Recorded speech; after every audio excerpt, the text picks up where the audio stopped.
રાપર તાલુકાના ખાંડી ગામમાં ગંદકીનું સામ્રાજ્ય, ઠેર ઠેર ગંદકીના અને ગંદા કચરાના ગંજ ખડકાયા.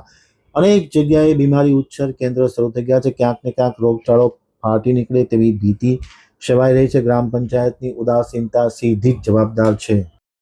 હવે જોઈએ આડેસર આંતરિક ન્યૂઝમાંથી વસીમ સિદ્દીક કોટવાનો એક વિસ્તૃત અહેવાલ. રાપર તાલુકાના ખાંડી ગામમાં ગંદકીનું પ્રમાણ ભારે માત્રામાં વધી ગયું છે. ઠેર ઠેર ગંદકીના ગંજ ખડકાયા છે અને રોગ ઉછેર કેન્દ્રો પણ શરૂ થઈ ગયા છે. ચારે બાજુ ગંદકીનો માહોલ જોવા મળી રહ્યો છે. પંચાયતની ઉદાસીનતાના કારણે ગંદકી દૂર કરવામાં આવતી નથી. સફાઈની વ્યવસ્થા ખાડી ગઈ છે.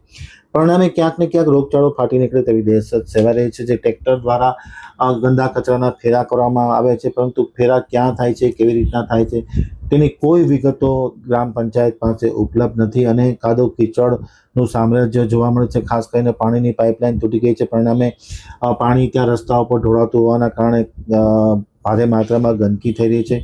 તાકીદે આ ગંદકીનું નિરાકરણ આવે, સફાઈની વ્યવસ્થા ઘનિષ્ઠ બને એવી માંગણી ખાંડેકા ગામના લોકો દ્વારા કરવામાં આવી રહી છે.